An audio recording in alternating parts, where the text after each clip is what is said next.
జార్ఖండ్లో ఉత్కంఠకు తెరపడింది. ముఖ్యమంత్రి హేమంత్ సోరెన్ రాజీనామా చేసి 24 గంటలు గడిచిపోయిన తర్వాత కొత్త ప్రభుత్వ ఏర్పాటుకు అడుగులు పడ్డాయి.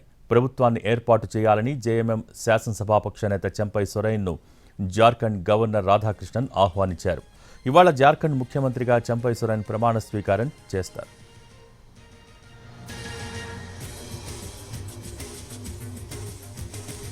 కొత్త ప్రభుత్వాన్ని కొలువుదీర్చే విషయంలో త్వరలో నిర్ణయం తీసుకుంటామని గవర్నర్ చెప్పారని చంపై సోరెన్ వెల్లడించారు.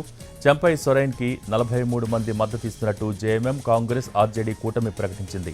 మరోవైపు బీజేపీ బారి నుంచి తమ ఎమ్మెల్యేలను కాపాడుకోవడంపై దృష్టి పెట్టారు. 43 మంది కాంగ్రెస్ ఎమ్మెల్యేలను హైదరాబాద్కు తరలించే ప్రయత్నం చేశారు. కానీ చివరి నిమిషంలో అనుమతి రద్దు కావడంతో నిలిచిపోయింది.